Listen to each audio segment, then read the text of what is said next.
আসিফের মতো এত ছোট মানুষ, বয়সে অনেক তরুণ, অল্প বয়সে অনেক বড় দায়িত্ব পেয়ে গেছে। টোটাল ইঞ্জিনিয়ারিংটা ছিল আমাকে টার্গেট করে। সেখানে ধরেন এনসিপি থেকে শুরু করে জামাত এবং সরকারের সরাসরি মদতেই কিন্তু এই ঘটনাটাই ঘটিয়েছে।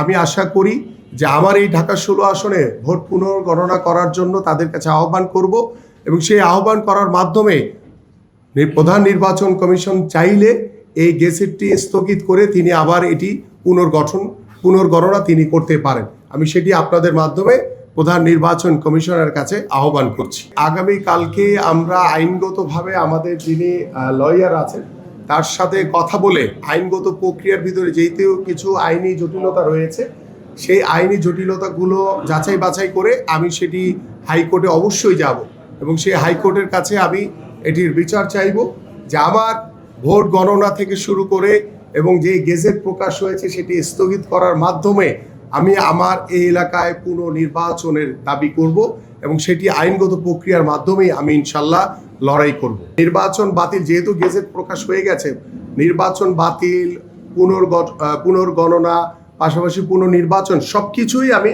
আহ্বান করছি আপনাদের মাধ্যমে নির্বাচন কমিশনের কাছে, যাতে এটি এবং আমি এটির জন্য আইনি যে লড়াই, সেই আইনি লড়াইয়ের জন্য আমি প্রস্তুত রয়েছি এবং আমাদের হাইকোর্টের কাছে আমি সেই আবেদনগুলো ইনশাল্লাহ করব। ধন্যবাদ, থ্যাংক ইউ।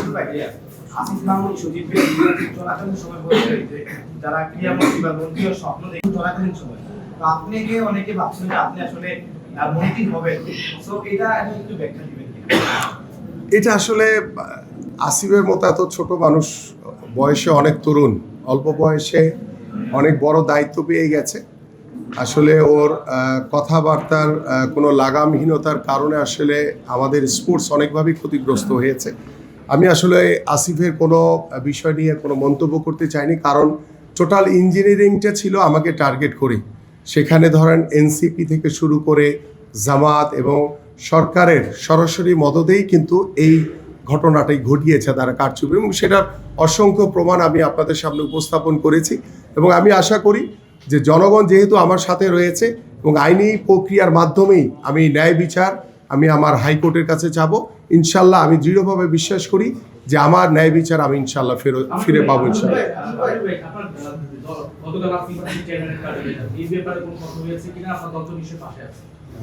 ডেফিনেটলি আমি আমার মাননীয় চেয়ারম্যানের সাথে সাক্ষাৎ করেছি এবং তার কাছে টোটাল অনিয়মের বিষয়গুলো তুলে ধরেছি এবং তিনি বলেছেন যে আমরা এই অনিয়মের অবশ্যই প্রতিকার করব। যেখানে যেখানে আমাদের অনিয়ম হয়েছে, যেখানে যেখানে কারচুপি দেখা দিয়েছে, সেগুলো তথ্য প্রমাণ সহ আমরা সরকারের কাছে, আমরা নির্বাচন কমিশনের কাছে, আমাদের মহামান্য হাইকোর্টের কাছে আমরা সেই আবেদনের মাধ্যমে আমরা ন্যায় প্রতিষ্ঠা করবো ইনশাআল্লাহ। Thank you. শেষ পর্যন্ত যদি আসলে আপনাদের দাবিটা যদি মানা নাও হয়, তারপর আমরা টেকনোক্রেট মিন্স পদ জানি, সেই ক্ষেত্রে আপনার বিবেচনা ছিল থাকবে? দেখেন, এটা আমাদের শপথ গ্রহণ হবে, যেহেতু বাংলাদেশ জাতীয়তাবাদী দল বিএনপি সরকার গঠন করতে যাচ্ছে, ইতিমধ্যে গেজেট প্রকাশ হয়েছে।